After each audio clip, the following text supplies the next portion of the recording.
So beyond strategy, which you've spoken about, on the implementation side, what are some of the things that governments will need to make sure that they get right in order to get their overall implementation right? Because as we know, there's many a slip between cup and lip when it comes to strategy and then implementation. Well, I think that's absolutely right. And, one of the key challenges in the chip industry, probably true in many industries, but certainly here, is that the hardest part of implementation is devising a business model that's viable. And devising business models is something that governments are poorly placed to do. And so I think governments need to be cognizant of their limitations and design policies that are not intended to dictate business models to the private sector, not intended to tell firms you must do X or you must do Y, but rather provide an environment in which companies can do their own experimentation, do their own testing, do their own product design and market fit assessments, and devise businesses accordingly. And I think that's tricky for governments, because if they're spending substantial sums of money, they want control over how that money gets spent. But there's a risk of trying to have too much control and therefore restraining businesses' flexibility, which they need to devise effective businesses. And the four pieces that, if I may pick up on some of the other things I've heard you talk about on the implementation side, you'd mentioned vision.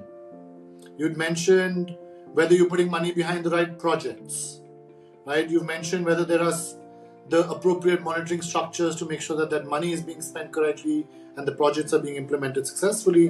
And then an underlying piece, which is, while you're spending that sometimes large amounts of money in the short term, to have a view on the long-term impact. Talk to us a little bit more about these 3 or 4 pieces that I think are very relevant to ensuring good implementation.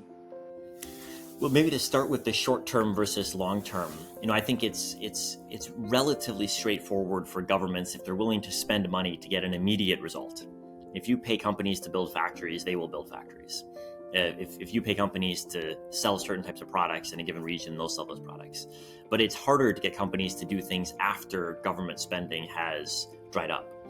And successful programs are those that not only have an impact right away, but those that also have this longer run impact. And so governments have to think carefully about their time horizons and structure programs so that they're not solely dependent on incentives being provided or cash being handed to companies, but also they're setting up an ecosystem in which companies can have financially viable, economically viable, long-run business models, even after governments are no longer directly subsidizing. Now, of course, that's easier said than done, right? I mean, you've made a very important point, but that, much like in any other industry, countries thinking about developing their own startup ecosystems, for example, are often faced with that particular requirement in a way, but easier said than done. Have you seen any country, especially in recent years or decades, pull that off well, and what worked in that case? Well, I think Taiwan is a great example of success in this sphere. The Taiwanese government tried very hard not just to focus on specific companies, although they did do some of that, but also to focus on the broader ecosystem. So, for example, they invested very heavily in training programs, developing a large cadre of trained semiconductor engineers. They tried to attract both foreign investment and domestic investment into the industry by making the regulatory and tax environment very favorable to investment.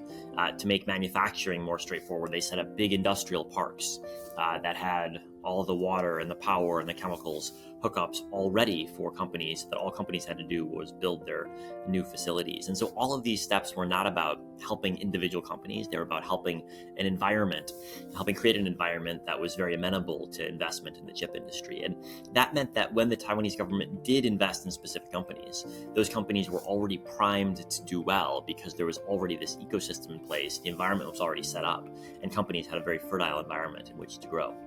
Absolutely. I think that's a great example, obviously. And I think some of the key elements that you've outlined to get the government intervention right